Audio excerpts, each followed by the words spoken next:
On 331, I'm going to bring this meeting of the finance committee to an open.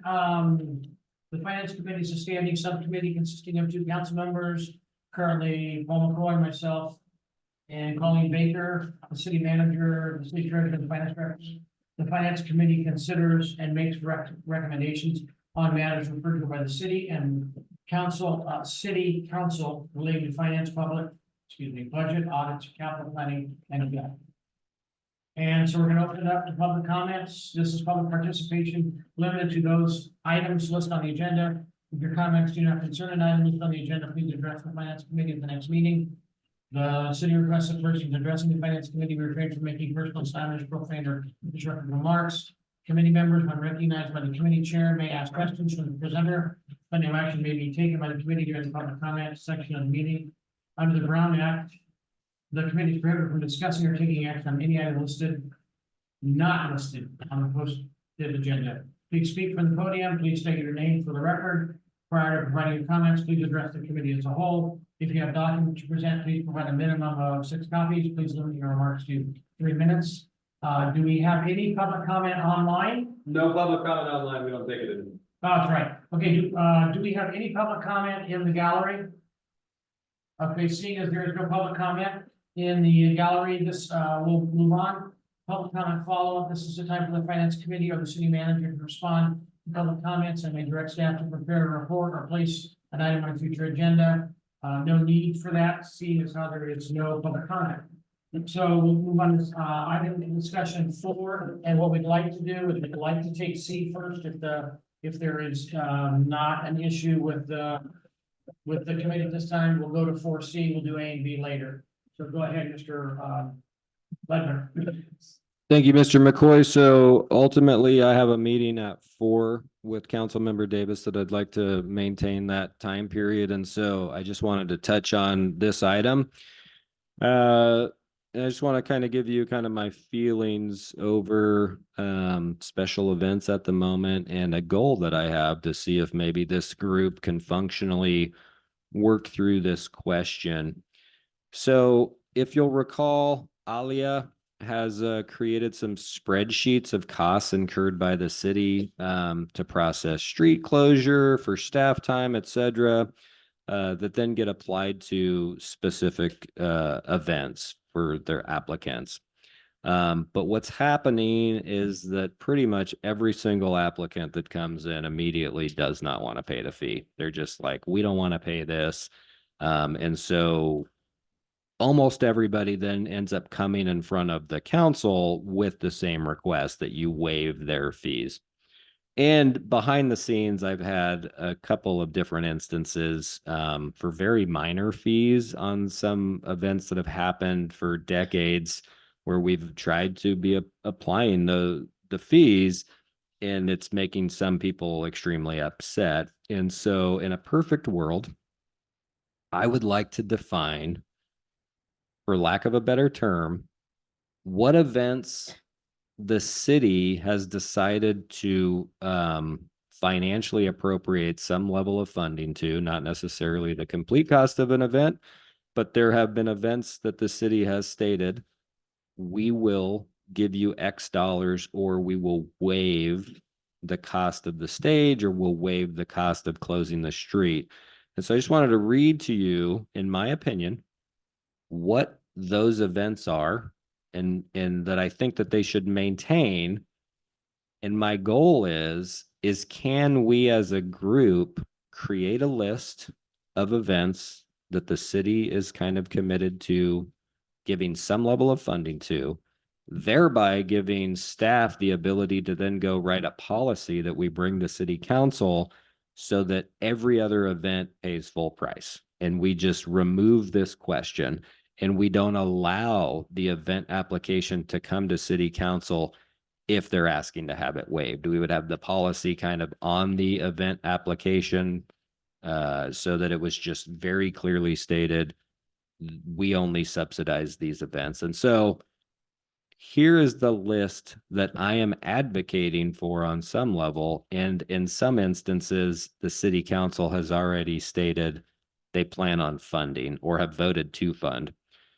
So Golden City Days or Gold Rush Days, concerts in the park, farmers market, night of lights, holiday parade, citizen of the year, which will be coming to you guys on the 16th if you do move forward with it. I'm advocating that you allow for a homecoming parade at no cost to the high school if they maintain the classic route that we've had in the past. I'm advocating that the city sponsor essentially one Halloween parade. Last year was the first time we ever actually permitted the schools doing the Halloween parade. And then we dictate this is the closure, and you guys can combine your Halloween parades together. And then the Easter egg hunt, because inevitably we consistently give $500 to Kiwanis for them to do this event in Minor Street Park. So that is the list that I think some of those are already committed to. Others seem like good practice or an opportunity. And then I just wanted to state to you guys some questionable events. If we do move forward with drafting something like this, scenic bike tour for Rotary. I was engaging them. They did not want to pay, and they claimed that they have never paid park fees. They claim that they've never paid sign fees. Special Olympics torch parade that Alia's working on. Any of the Liberty Arts events that transpire throughout the year. The one that I'm thinking of is the fashion show, and then the Father's Day car show. So I'm just listing those to you as events that hypothetically, if we did create a policy, there are definitely going to be people that disagree and feel like their events should be hypothetically subsidized. So I'm going to throw it out to the floor just to gain better perspective as to whether or not anyone's interested in doing this. But what's happening is that my time, Alia's time, and Juliana's time is getting inundated with people in their application process, and inevitably they don't want to pay the actual fee. And so what's happening is we're just eating more and more of our own staff time to inevitably, in my opinion, bring you events that you'll vote no on to begin with. So What were can you go to the ones that you think that you consider subsidized Gold Rush Days? concert in the parks, farmers market, night of lights. Those 4 events you've already made financial commitments to, at least for 1 year, if not in some instances 3 years. We have Brian Favreau with the Elks has brought in his interest letter for the holiday parade, where he's advocating again for the donation that was made to the Elks. I'm throwing in Citizen of the Year just in case this council approves it, because there was interest from 5 of you for that event. The Easter egg hunt for sure, which is just $500. And then I'm throwing in two hypotheticals, even though I'm willing to remove them. It's totally fine. But the homecoming parade and the Halloween parade.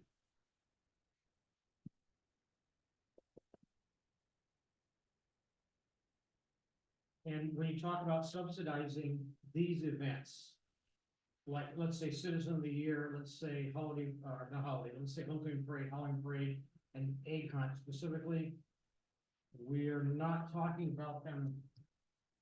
We're talking about giving them in kind on some of them. Some of them we're talking, like, for instance, on the Halloween homecoming parade, in kind is all the staff that we had to get out there and all the route closures, yeah.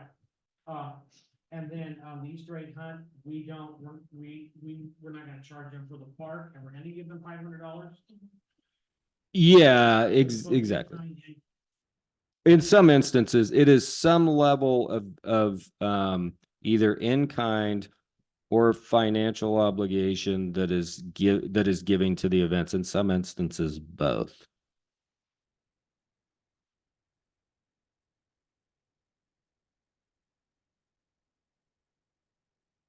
And so again, what do you want to get out of this committee? First and foremost, is there interest in delineating an event that we're basically stating, yes, we recognize that the city subsidizes on some level that event and would subsidize that event any given year. And if we can create that list and make and agree to that, I guess that's the first question. Is anyone interested in doing this exercise? Because we're just getting so much of our top heavy management time is wasted on this. And so we need something. And so we went down the path of kind of the costs, but we're still, I think that we would mitigate questionable events wasting staff time if people knew they were going to have to pay the fee and that there was no getting out of the fee. Right now, as we continue to subsidize events, I don't know if we've approved an event since I've been here that someone's actually paid to close the road, to be honest with you. I don't Right? think we ever have at all. Yeah, so we're just basically inviting more events that may not be successful, that people may not be capable of pulling off, but that inevitably they want subsidized, which is then just eating the time of my staff and myself because Alia is holding the line. And then I'm having to deal on the back end with people that just feel that they shouldn't have to pay any of this stuff. And so really my goal is to get a policy with, and if we were able to start that process, bring something back to you and then take that to city council, that would be the ultimate goal. So we really want two things. We want a policy and we want a list of people that we're going to allow to not that they're going to be grandfathered in or grandmothered in under that before that policy. Yeah, not people per se, but hypothetical events that we think are important to the city, right? For whatever reason. And really, we don't need the policy we will draft and bring back to you. Yeah. The exercise we need is, do you kind of concur that there are events that the city subsidizes?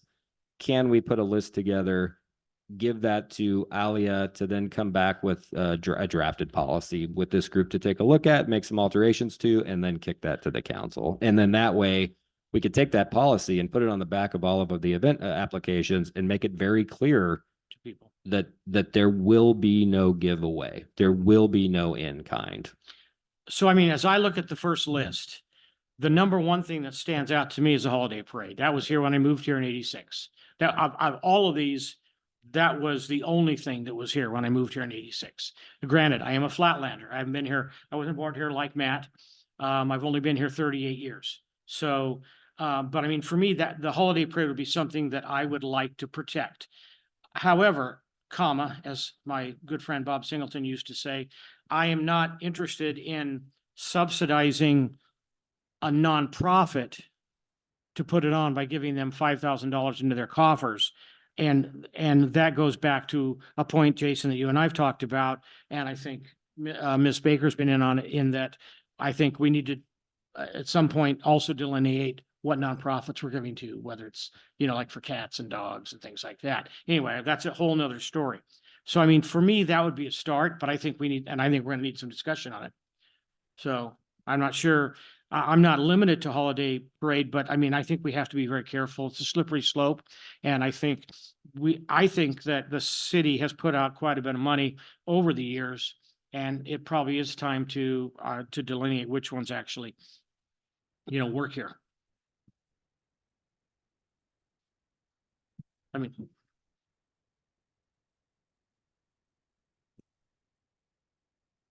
I'm not sure.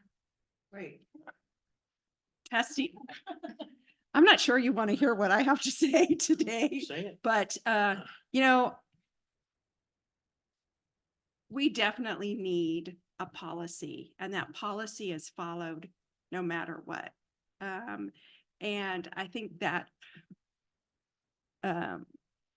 the writing of that policy is actually going to be pretty easy, but I don't know how easy it's going to be to get the 5 council members to agree on what the city's going to totally subsidize versus partially subsidize. I like the idea of waiving any of the costs for the high school and for the Halloween parade, as long as they stick to the route that we provide for them. If not, they're welcome to pay. I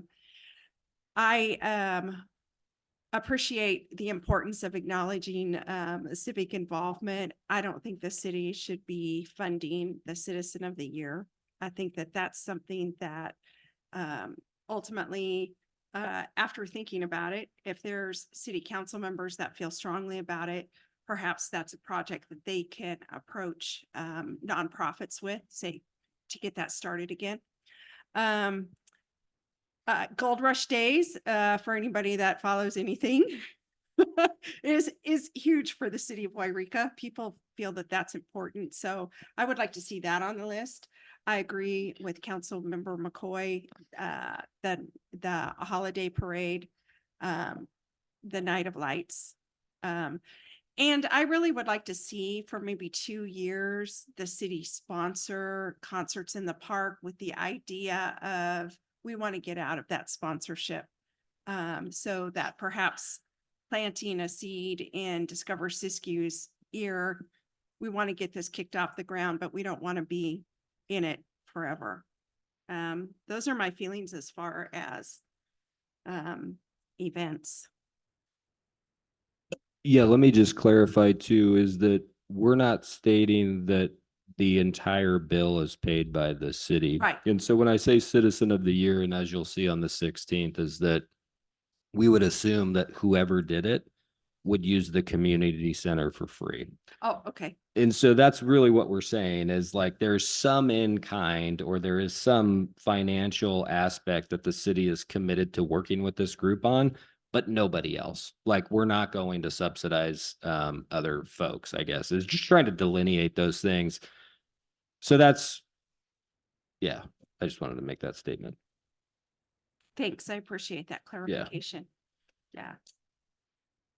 Because like the Easter egg hunt, we don't do anything. We don't Right. charge them a fee to rent the park and then we give them $500. And what's current park rental fee? $25. And are we going to be looking at those fees? Is the city looking at those fees Ye- going, increasing? Yeah, I You'll be think that doing it. we've talked about, well, I mean, I think through Parks Master Planning, but I don't know if Retta, Alia, go ahead. Yeah, we brought those proposed fees at our last meeting. So the goal would be to continue discussing those fees and implementing them and next steps on that and recommending them to council. Sitting on my kitchen counter. Looking at them. So. Thank you for that reminder. Yeah, and that's our problem. That is my biggest problem is that we've spent this effort to do that. And then we also have these regular fees we should be charging and no one thinks that they should be charged the fee. Mhm. Right. And they're in my office and yeah. Well, that's what I shared with Jason at the New York City Marathon. Is I read an article the other day that are not going to be charged $750,000 annually to close the Verrazano Narrows Bridge. They've never been charged at all anything, and they're huge. I mean, they make tons of money. So, you know, we're not asking for that, but I think what Jason wants, you want a list for us to take back to council of which ones of these do we consider that we, and I know you and I disagree on the definition, which are city sponsored and which are not city sponsored. I mean, because I truly see the only one as being city sponsored is the holiday parade. I catch a lot of flack for this, but I look at Gold Rush Days. Gold Rush Days didn't start until 2006. And the man who started Gold Rush Days brought it in initially as the single action shooting society, just to show what the Old West was like as far as shooting guns. So it wasn't brought in. His vision wasn't that it was going to be angled toward gold. He wanted angled toward single action shooting. It's changed. It's morphed over the years, as you know, and but the dilemma is, you know, it's not been here. It's only been here since 2006. And even then there were a couple of years when we didn't put it on because we had no interest in it. Nobody wanted to do it. And I guess all of this stems back probably to a great deal is that we don't have a chamber. And I'm not going to blame the chamber. We're the ones that elected to pull, the council pulled the money because the chamber couldn't live within its means. So we said, well, if you can't make cuts there, then they said, no, we need more money to hire more. Then the council said, well, then we're done. We don't need a chamber. At the end of so, but I mean, again, looking at the Halloween parade looking at it from an educational standpoint, the Halloween parade is wonderful. I've always thought it was, as a school administrator and as a teacher, I thought it was a liability waiting to happen for the school. When I was with the school, I think it's a liability waiting to happen with the city. And I would hate to see a death of a small kid because they run out somewhere. Now, is it well attended? Yes. Do parents like it? Yes. Did we ever, when I was with the city, when I was with the Yreka, apply for a permit? I don't ever remember Golder or Evergreen doing it, Matt. So I think we just. Last year was the first time that the homecoming and Halloween parades were ever permitted by the city. I think we just assumed that. And as far as the homecoming parade, I like that too. But last year, again, I was trying to get home and I called, and that's when I was told that the route had been changed. I couldn't get through up to my house because, and the cops and everybody who worked for the city were leapfrogging Public Works from one intersection to the next, to the next, to the next, to the next, to try and protect the kids, which just doesn't seem to me to be a smart move. So, I mean, I hear what you're saying. If they decide they don't want to go on the route, then what they need to do is they need to pay. But the problem with that is going to be is if, as far as I'm concerned, is if they're not going to use the route, we're done. There's no parade. And we don't care whether I want them to pay, but they're going to have to pay up front anyway. So. Altered the route in the final hour before it happened. Yeah. And Public Works didn't even know the route was altered. Yeah. So we were scrambling and they trying to attack at intersection. And that'd be like the city saying, we're going to, hey, listen, today we're giving 20 of our 14 of our police officers the morning off, but they'll be in at noon. So we're just going to have the chief and a couple lieutenants out and about if you need some help. That may still happen. That's not what I'm here to discuss. Okay. I'm here to just talk about, can we put a list together that are considered city events? And if you don't want the parades on there, I don't particularly care. They can be removed. It does not have to be historical. There does not have to be any relevance. It could be you've decided, or the city council decides that they like event X, and now we're going to sponsor that event in some way.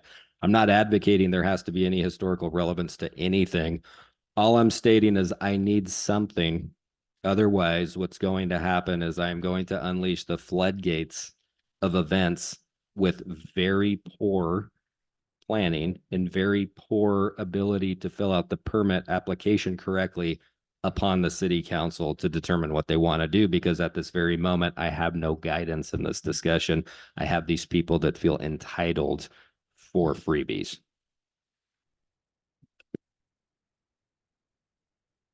I definitely go with the holiday parade. That's me. Well, but you have just approved subsidizing a farmer's market. Yes, but this is the long term. We're Mhm. looking ahead. We're not looking at this year. We have to look ahead 20 years. Night of Lights. I would say yes. I would as well. If we're going to pay for it, I guess it doesn't matter, right? Because we're already absorbing several tens of thousands of dollars for it. So.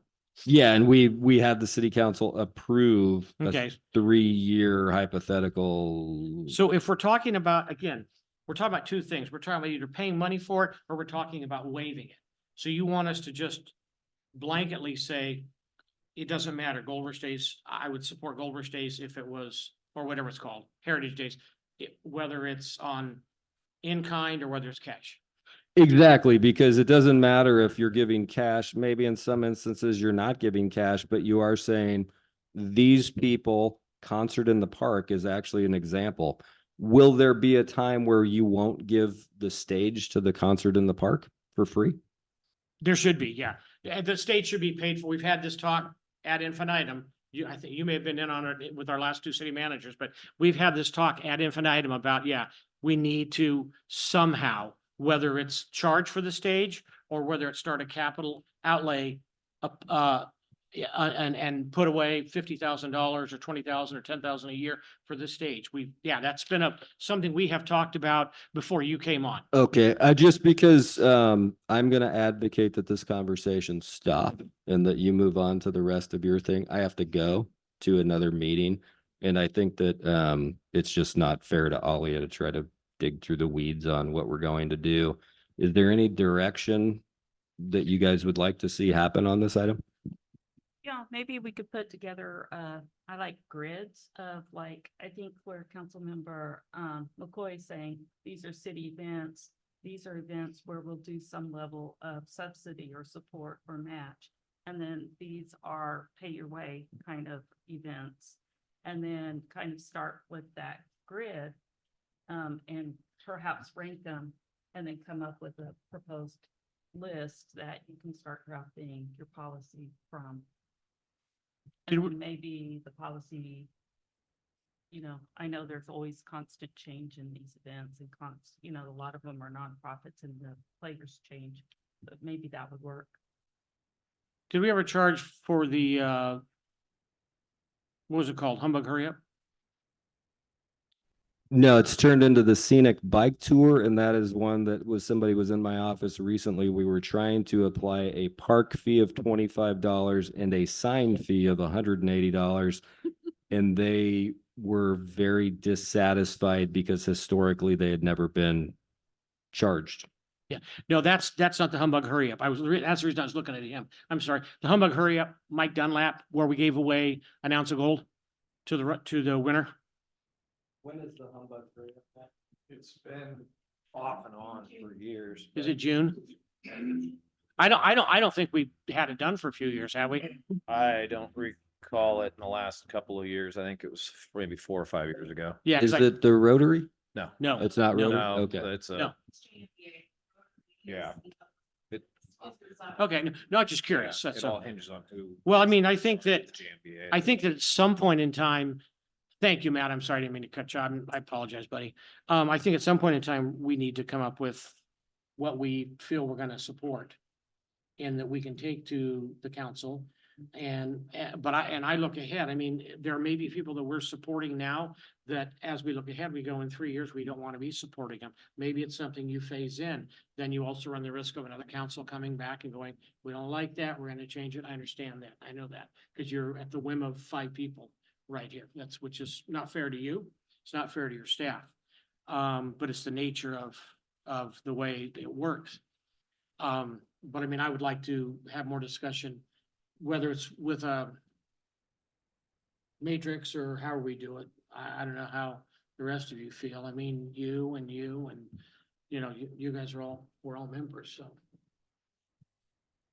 We're ad hoc members.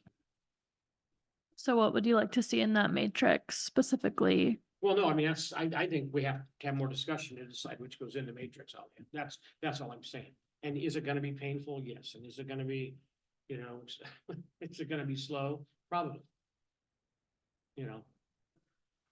All right, we'll work on the matrix with kind of the events that we subsidize, and we'll showcase the ones we actually physically give cash to, and the ones that we then don't charge for the road closure or whatever, and bring that back to you guys at the next meeting to kind of start that process to eventually get a commitment or a different plan. Maybe there's a different plan. Maybe there's just a resolution at the first meeting of the year that just states, these are the events that we're subsidizing. I don't know. It could be different than what I'm advocating for, but I need something to lean on with the public as they come in to plan these events I think that if we were to delineate and work through this and get a policy, that I would probably get less events. And that's okay because we are funding a number of events downtown. And because some people that may not be capable of doing the event generally don't have the money. And then inevitably that saves a lot of time for us because we're working with some people that it's obvious that they're really shooting for the stars, but they don't want to pay any fee whatsoever. So there's, anyway, So do you need the list to do, and I'm looking at everybody, but I mean, do you need the list to do the policy? Well, yeah, that's kind of the whole point. And I guess I push back on you. I do Yeah. not agree with you at all. You cannot have just voted to subsidize concert in the park for 3 years and then say they're not on the list. That doesn't make any sense to me. So that has to be on the list. The farmer's market is getting subsidized on some level. That is the whole point. Anything that we're subsidizing that way, everyone else that comes forward, I can say absolutely not. We're not taking you to city council because you're asking right off the bat for us to pay for it. And I have a policy right here on the back of your application that literally says the city council will not subsidize anything other than this list. Okay. So that's the So- goal. So then. Yeah, so, but what I'm saying, so then in essence, I have to accept these in order to enact a policy. I have to accept that these are gonna be the ones that we're gonna do year after year after year after year after year. Well, the policy can be malleable and can be revisited. It could be written into the policy that it's revisited at the first meeting of every single year if you wanted to, and we just bring it forward to you guys to agree to. It's not in perpetuity that the farmer's market will be funded forever. There's, as you guys, I think, kind of spelled it out, you want to see it get stood up and then have them take over, I right? think So. we're, yeah, clear on that. So let us put together something. You guys can remove events at the it's okay.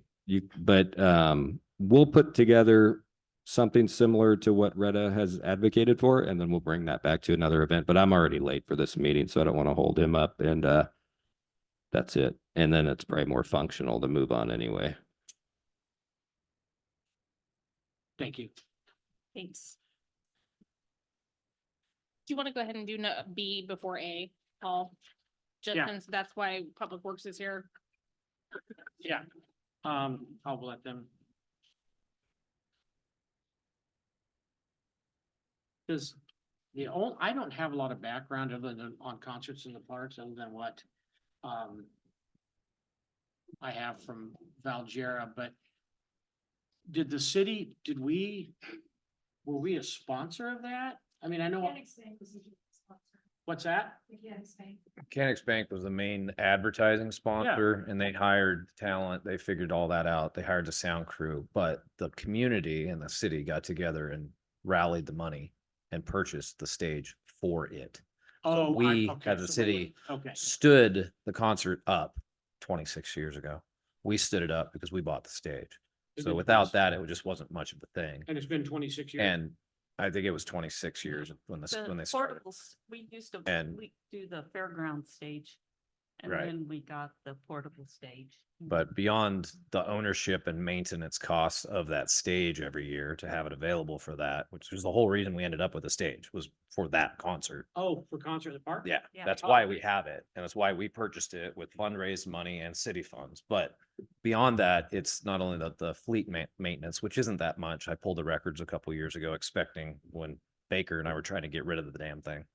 I pulled it thinking there'd be the thorn in the side of the stage is look how many thousands of dollars we've put into maintenance. And it was like $800 in 20 years. So it was like, it's not a big deal.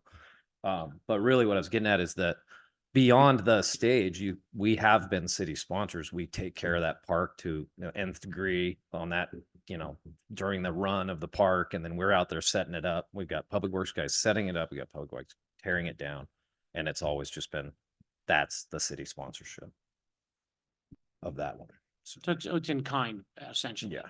And then this is a quickie, because I don't remember this. Night of Lights, I don't think was here when I moved here in 86. Night Lights was built by the chamber when Dwayne and Joan were on back Okay. at that time frame. And it Okay. was their dream. It was a dream of the chamber. And I wanted to jump in a little bit earlier. I should have, but I really think it'd behoove all of us to take a look back what we funded the chamber when it existed and why we funded at that level, because there was a contract with the chamber for them to provide these events. And I know Jason was saying, we're not talking about historical events, and I understand that, but I think it's important to understand that those were city sponsored events, but they were expected through the contract. They were directed through the contract that the chamber provide them. So one of the reasons that we're here today talking about events and we're having all these problems is because we don't have a chamber that used to put on those larger events. So they kind of morphed into city events in the last few years. And this is all kind of new, kind of to us, you know? So So hang on a we've always minute. been involved, but we always had the chamber that we funded for however many thousands a year to put them on. And I know Chamber did the Citizen of the Year, they did Night of Lights, they did the parade, didn't they? Christmas parade? I believe so, yeah. Yeah. I don't think they took over Gold Rush Days, did they? They did cool. Chamber took. Chamber took Gold Rush Gold Rush. Days? Oh, that's right, that was when Jill Harris was there. Okay, And Gold Rush has a longer history than you think. So there's like a dollar bill in the display case in there with my great great uncle's face on it, and it's Gold Rush bucks from the 40s. So I don't know the whole history of it, but I know it did go back quite a while, maybe even into the 20s, where there was a Gold Rush thing happening downtown. And then it was revived in 06, like you said. yeah, now I'm only talking about from 06 on, when they started to do the. Yeah. And let's see, homecoming and Halloween have nothing to do Homecoming and Halloween have never been permitted. with the chamber. They've never been, yeah, they were never permitted. We didn't even used to close streets for it. They would, if they could get a fire truck to turn their lights on, that's what they would do. And it worried me from day one on both of those events for safety. And when I was over there, I always worried that a kid was gonna get hit. And I never thought about that, oh yeah, well, they've got the city's approval to drive a fire truck, and then apparently Right. it was a tacit approval. So, and now Easter egg hunt then would have also been part of chamber that they worked with. I don't believe so. The It's always Yeah. And they worked directly with the Kiwanis and city. the city's always donated Thank you, money for Cindy. candy. Okay. And we do spend a considerable amount of additional work in the 2 weeks prior. We have it scheduled into our maintenance Bible calendar, and we put a 2-man crew out there for 2 solid weeks before the Easter egg hunt to pick up all the sticks and twigs that have fallen over winter. So there's no choking hazards. So my very first job at the city, the day I started, they sent me to Minor Street Park with a rake and a truck, and I raked the entire park. And it took me Funny. 12 days. It took me 12 days to rake the park to get it ready for Easter. So there's a lift that happens there. Okay. And I'm gonna include, I'm just doing this for me, concerts in the park in kind of with chamber, because I'm gonna assume that the chamber worked with Scott Valley Bank and Val Jareb, yeah. So, okay. You want to go to, we're gonna go ahead and move on then. Thank you, Matthew. Thank you, Cindy, Retta, appreciate it. Move on to item, we want to go to 4A or 4B? Can we do B first? Yeah, 4B, we'll do discussion regarding uniform public construction cost accounting procedures.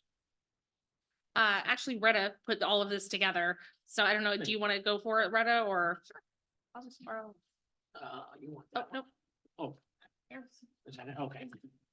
So, with the CUPCA, which is an acronym, the CUPCCAA, which is California Uniform Construction Public Cost Accounting Act, hence CUPCA, provides for us to go up to a higher level for both projects with in-house labor of 60,000 currently, and then for informal bid quotation process or whatever you adopt for your process, up to 200,000, which has now been adjusted to 212,500 for projects prior to doing formal bidding process.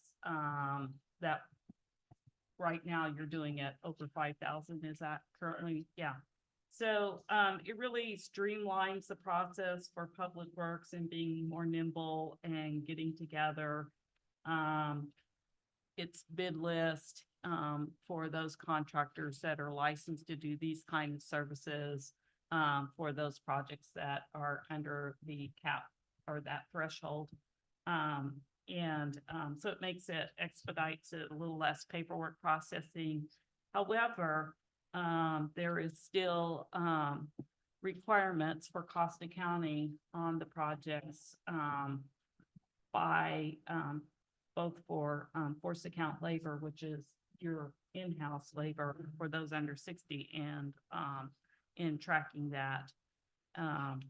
Springbrook's set up to deal with that. It's just really the discipline and outlining the project and tracking the costs, which I think, Public Works now has the, cartograph system and, updating the, salary and benefits within cartograph, for fixed costs accounting, I think will suffice for that.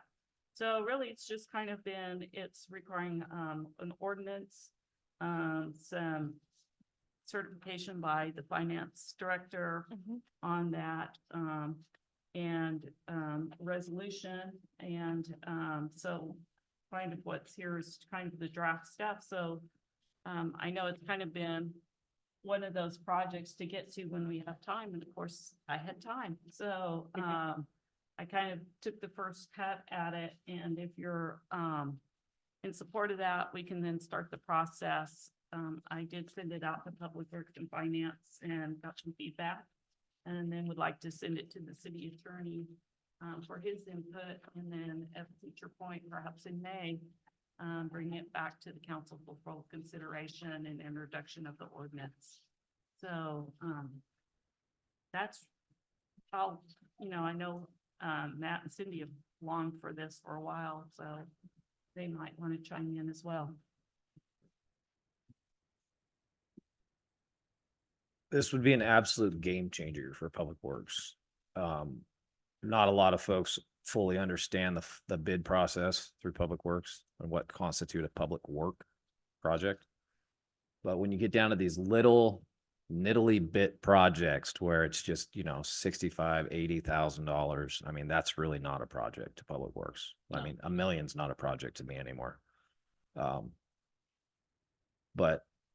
a lot of folks don't realize that, while the maintenance division keeps everything working, we're not a construction division. So if we have a repair in the street that's going to cost over $5,000, I have to have Cindy put it out to bid. And I mean, that could be like an $8,000 project. And it's the admin oversight and her time and my time and Ben's time and the engineering time and all of that to get it put together. It just, for something that small, $5,000, I can't do anything with. I can't paint a building with it. I mean, I just, it's repairs really. So this is a long dream since the first time Retta ever mentioned it existed to me, which was like 15 years ago, 12 years ago, something like that when I first heard about it. And it would open up a lot. And the streamlining part is the most important, where we can just get these little things done. And my understanding is that the contractors choose to put their name on the list. What is it? Once a year, we open it up and they put their name on the list, and then we vet them at that point and make sure that they're okay on the list.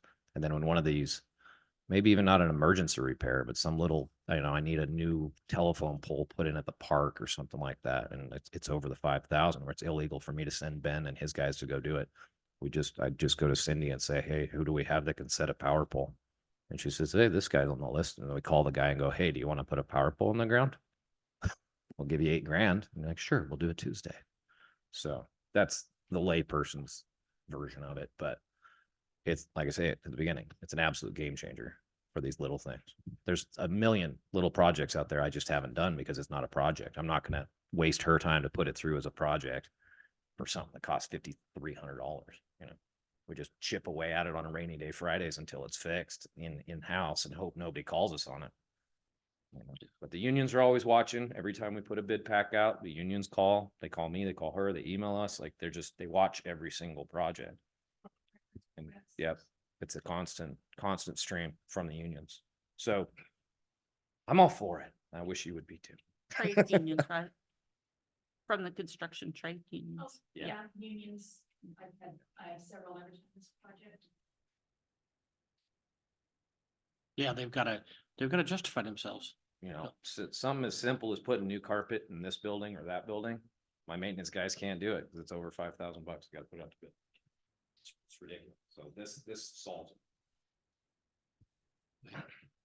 So I just want to make sure that I understand this. So what it's doing is it's raising the threshold from 5,000 to, There's 60 and a 220. 60,000 means is where Matt's crew can do it.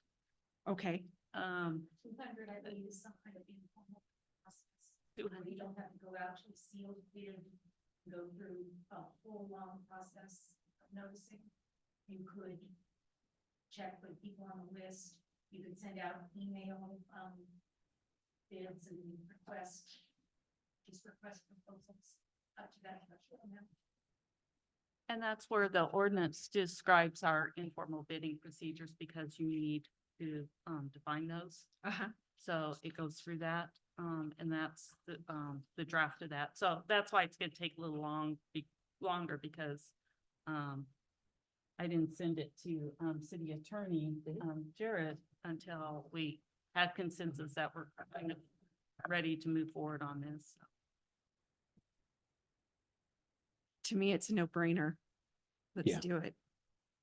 Well, I think what it does is it opens up for, like you said, it streamlines the process up to 60 or up to $212,000 for us to get somebody in that can do the job. Because frankly, I'd prefer that you guys are filling potholes and not putting new carpet in anyway. You know, so I think it gives you more flexibility and it sounds like everybody's in agreement. So I don't know, this committee would like to go ahead and I guess, have you send it on to the attorney and then bring it back to the council. Do I have any dissenters in anybody in the room? So I'll It's okay. coordinate with our clerk and finance director to kick it off and keep it moving. Okay. Yeah, just keep it going. Thank you. Oh, I'm sorry. Is that all? Ms. Hogan? Yeah. Okay, so we're gonna go on to then 4A, which is discussion and review of the audited financial statement for fiscal year 22-23, which we have in front of us in a perforated booklet. Yay. Before you is our independent auditors management letter, our single audit and the audited financial statements. All in all, we came in positive. We had a good year. Things went somewhat not real smoothly. And that's mostly me. And having the rate study during audit season as well. Some things got missed, so we do have some findings. In your independent auditors management letter, there was a finding regarding our debt reserve requirement. As you all are aware, we took on the debt for Highway 3 water or sewer. And it had a debt reserve requirement that our current reserve we had didn't quite meet the total for all of it. So I was a little shy on how much I had reserved in a specific reserve account. I have already rectified that as of the time of getting the notice. So we now have plenty of reserve set aside for our debt requirements, so we're good there. On the single audit, where is it? We have a couple of findings, and again, my fault. We had, the first finding was budget significant deficiencies. So annually, in the past, we bring to you prior to the close of the fiscal year, hey, here's all the budget adjustments that we need to have happen. Basically just if we've had things run over, and a lot of it is just moving money between different departments and it's just a cleanup thing. I failed to do that this year. So we were over budget in a couple of areas. And I should have moved the appropriate funds and had you guys approve that. So we will have that happening coming to you in June for this fiscal year. They had some audit adjustments that they found as a significant deficiency. What this was is I missed 2 payables to PACE, which we pay PACE a lot of money, and I forgot to accrue them back. And so those unfortunately were of a high enough dollar value to make them an audit finding. So going forward, Bill, who is now our accounts payable person, he and I have worked out a system that going forward, we have it clearly identified so that I don't miss them in the future. And then we had the finding of filing of project reimbursement claims. So we had a number of grants that we had continued working on and we hadn't submitted for reimbursement on them yet. Two of them in particular, they were in the middle of processing budget adjustments. And so the requesting agencies were like, don't submit anything because we're still fixing your budget and we want you to request reimbursement on that, on the correct budget. And so due to the combination of the two, we had a significant amount of money that was out there that we had already expended, but we hadn't sought reimbursement on yet. So we have gotten together with both Cindy and Alia and Juliana and have devised a list that keeps us, Tony is going to be in charge of, that says, hey, this is when the last reimbursement went out. It's now the end of the quarter. We need to send out these reimbursements and keep it on schedule better.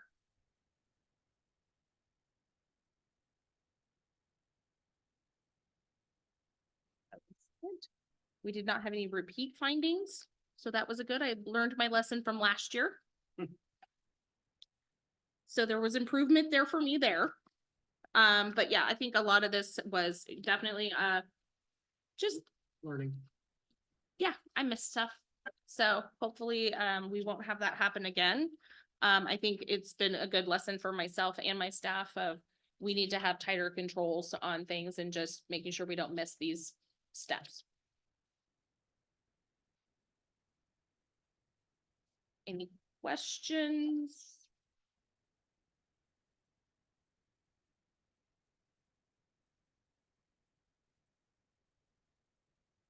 No, you and I talked about this briefly, that I always appreciated, honestly, when the state came in and audited the county clerk's office when I was county clerk, because it always just brought me up to a higher level of performance.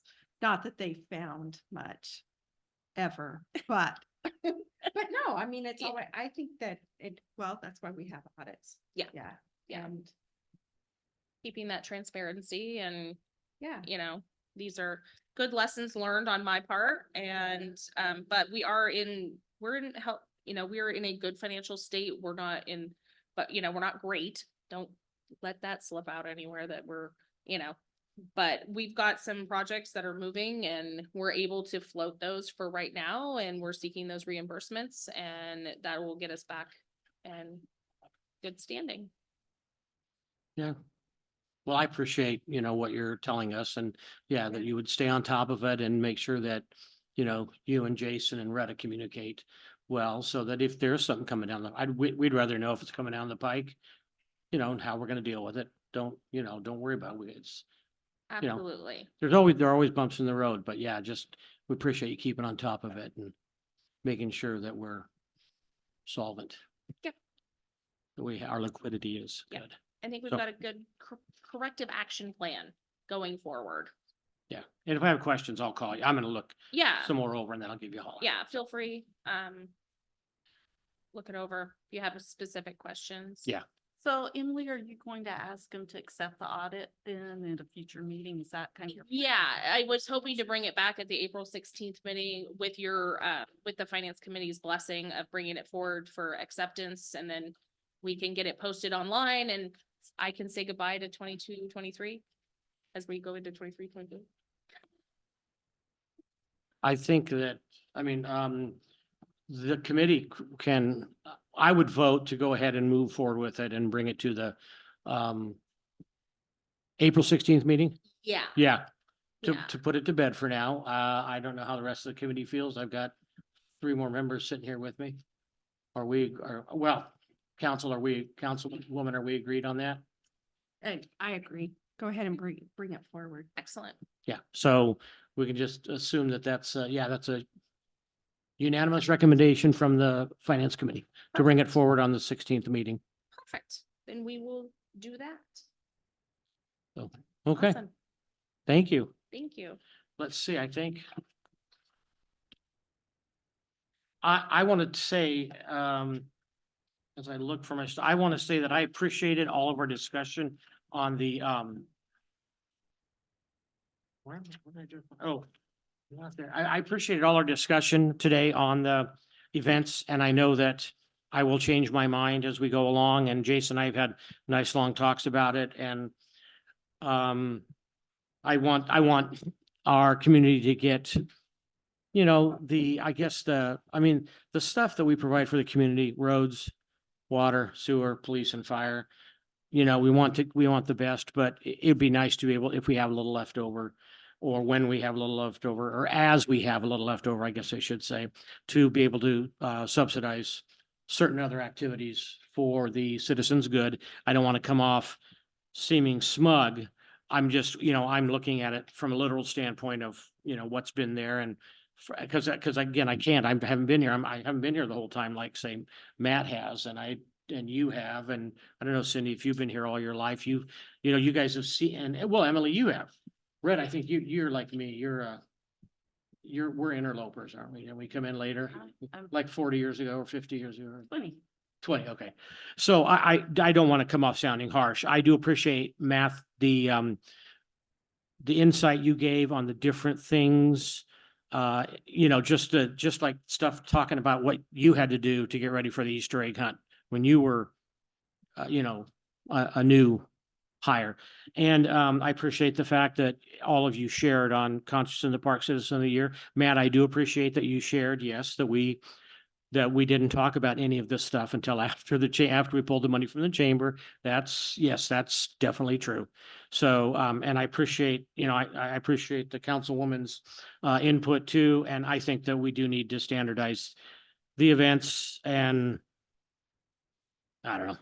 From there, I don't know whether maybe look at it every couple of years or something like that. I know if you get a council that wants to change it, they're going to bring it up and just change it. But I don't want to sound, we don't want to sound like we're the Grinch, but we do need to balance the good times with the amount of money that's going out. That's all. And I think that's all you're asking for, so that you can develop your ordinance or your policy, so that when they come in, they don't go, well, I'll go talk to Paul McClure, I'll go talk to Colleen. And then we come back and go, why aren't you letting the Flower and Gun Club have their little, you know, thing out there? So, you know, and then we sabotage it.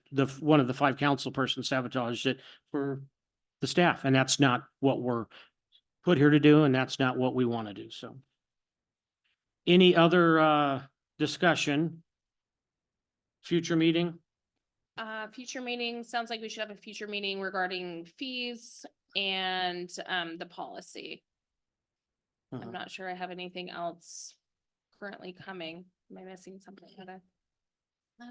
Not at this point. Yeah, We might have a purchasing policy coming, but that'll be a little ways a out. little ways out. Okay. So we're in April. Are we looking at again like middle or end of April, or what do you, Probably May? I'm at a training for 4 days the last week of April, So so probably May, you think? May would probably be more likely. Okay.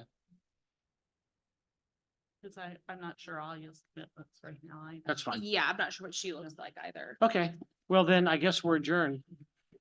Thank you.